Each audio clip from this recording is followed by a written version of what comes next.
My toxic manager made me work when I was feeling sick. It turns out I have cancer and his face was priceless when he saw me. In 2010 I worked at a corner drugstore as a department lead. I was 21, I did the bare minimum, and I hated working Sundays, which were my Fridays. I will be the first to admit that I could have been a better employee, but I knew this wouldn't be my career and I was just coasting until I graduated. Sunday, May 2nd rolls around and I felt awful. I had already not been feeling great. That Friday I was a bit under the weather. When Saturday came around I felt pretty okay, but then Sunday hit like a sack of bricks. About 2 hours into my shift I asked my manager, Ryan, if I could go home. The guys in management despised me, so I was not surprised when this particular manager snarkily responded with, "You need to get someone to come in and finish your shift." This wasn't policy. He was just being an ass about it because he didn't like me. Fine, no problem. I called one of my co-workers and she came in for me. My boyfriend at the time was working at a hotel down the street. We shared a car, so I went to his hotel to sleep until he got off work. I slept in the lobby for 9 hours straight. We made it home and I started coughing up blood. My boyfriend forced me to the ER that night. I was diagnosed with strep and admitted to the hospital. That Monday,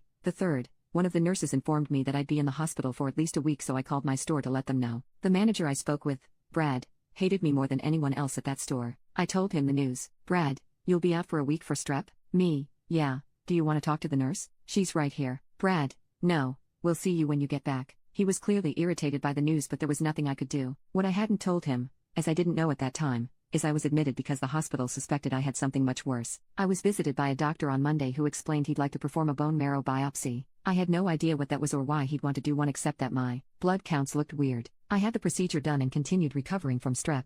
Tuesday, May 4th comes and the doctor from the day before pays me another visit. "We got the results of your BMB back. You have an aggressive form of leukemia that requires immediate treatment. We'll be sending you to a hospital in big city to start chemo tonight." My world was turned upside down. I called my best friends, all of whom I worked with, and invited them to the hospital to share the news. One of my friends had a shift that afternoon and broke the news to the store. Twinkies has cancer. I spent 28 arduous days in the hospital fighting for my life. My mom had visited my store a few times during my hospital stay and talked with my store manager, letting her know what was going on. My SM was very understanding and supportive. The other managers never said a word to me, my mom, or my friends about the situation. When I finally got out of the hospital, I went to my old store to pick up my maintenance cancer meds. As I made my way back towards the pharmacy, bruised, bald, and with a bright purple PICC line sticking out of my arm, I turned down aisle 10 and who do I see? Ryan, stocking vitamins. "Hi Ryan," I gleefully shouted. The look on his face was priceless. "Oh my God, Twinkies, are you okay? How are you feeling?" "I'm great now, thank you. It's a good thing I left early that Sunday and ended up in the hospital so they found the cancer." The whole situation was absolutely delicious. Despite everything I went through,